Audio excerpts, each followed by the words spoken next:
सुदेश इंगलासपूरकर, ग्रंथाली. सुदेश हिंगलाजपूरकर, कृपया. आपल्याला माझा आवाज येतोय का? आले सुदेशजी, आले सुदेशजी, आले. हा, ओके, गो येतोय अहेड माझा सुदेशजी. आवाज येतोय आपल्याला? हा, माझा आवाज येतोय ना आपल्याला? सुदेशजी. येतोय येतोय, हो प्लीज हो, प्रोसीड. आपला आवाज.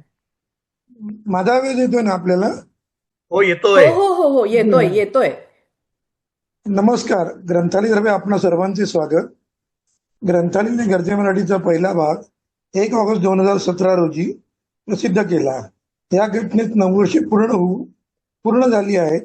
आज आपण या उपक्रमाच्या 10व्या वर्षात पदार्पण करत आहोत.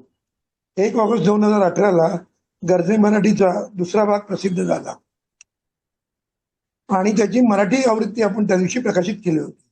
या दोन्ही भागात कर्तबगारीने आपली पताका जगभरात फडकवत ठेवणाऱ्या अनिवासी मराठी ज्ञानवंतांचा प्रेरणादायी प्रवास अधोरेखित केला आहे. पहिल्या भागास डॉक्टर रघुनाथ माशेलकर यांची प्रस्तावना आहे. दुसऱ्या भागास डॉक्टर आनंद देशपांडे यांची प्रस्तावना आहे. पहिला खंड हा एकनाथ ठाकूरांना आपण अर्पण केला आहे. दुसरा खंड हा रघुनाथ माशेलकर यांना अर्पण केला आहे. या पुस्तकाच्या निमित्ताने देशाचा इतिहास आणि आजच्या प्रगतीमध्ये महाराष्ट्राची भूमिका फार मोलाची आहे. मूळ मराठी असलेल्या आणि जगभर अक्करून जाणाऱ्या नव्या पिढीला या प्रतिमेचे दर्शन ही आज सर्वच होताना दिसत आहे. या सर्व बदलांचे प्रतिबिंब गरजे मराठीमध्ये पडले आहे. याचा आम्हास आनंद होत आहे. हा उपक्रम गेली 9 वर्षे चालू ठेवण्याचे संपूर्ण श्रेय सुनीता गानू आणि आनंद गानू यांना आहे. आम्ही त्यांचे ऋणी आहोत. आता मी थोडासा जो संवाद आपल्याशी साधणार आहे तो ग्रंथाली काय करते आणि ग्रंथालीचे पुढील उपक्रम काय आहे त्याबद्दल बोलत आहे.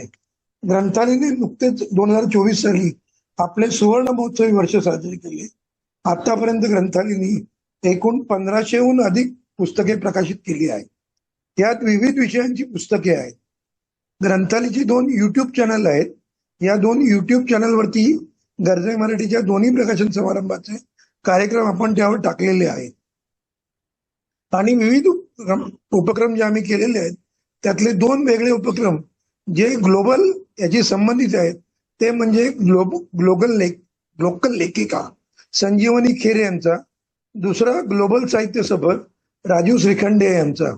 या जागतिक साहित्याची ओळख मराठीतून ग्रामीण भागातल्या विद्यार्थ्यांना व्हावी म्हणून आम्ही हे उपक्रम केलेले आहेत.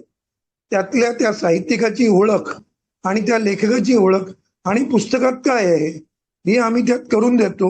याचे एकूण दोन्ही भाग सिरीजचे आमचे 50 एपिसोड तयार झालेले आहेत आणि ते 50च्या 50 आम्ही आमच्या युट्यूब चॅनलवर टाकले. दुसरा आमचा जो महत्वाकांक्षी जो प्रोजेक्ट आहे तो म्हणजे विज्ञानधारा.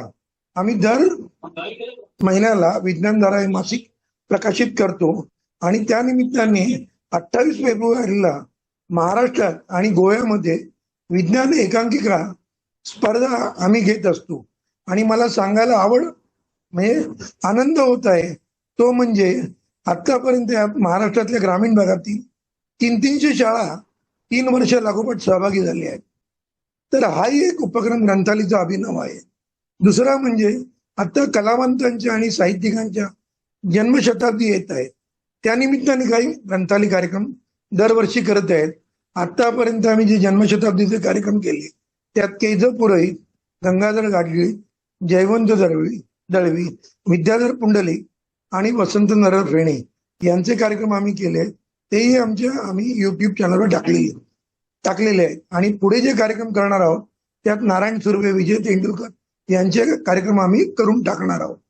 दुसरं ही दोन्ही पुस्तकं जी ग्रंथालीने प्रकाशित केलेली आहेत त्याचा पहिला भाग आणि दुसरा भाग याचे खंड आमच्याकडे 250 प्रती शिल्लक आहेत आणि मराठीचे 250 प्रती शिल्लक आहेत. जर का आपल्याला कोणाला ही पुस्तकं वाटण्यासाठी हवी असली तर या दोन्ही पुस्तकांची किंमत 2250 रुपये होते. पण आम्ही ती वाचकांना आणि रसिकांना 1250 रुपयात घरपोच उपलब्ध करून देणार आहोत. एवढं बोलून मी माझं मनोगत थांबवतो आणि माझ्या पुढे जो ग्लोबल साहित्य सफर हा जो कार्यक्रम करतो राजीव श्रीखंडे, आणि तो मुळात एक चांगला व्यावसायिक आहे, व्यवसायाने सीए आहे आणि त्याची मोठी फर्म आहे श्रीखंडे कन्सल्टन्सी. तो तुमच्याशी ग्रंथाली आणि त्याच्या उपक्रमाबद्दल बोलणार आहे. धन्यवाद.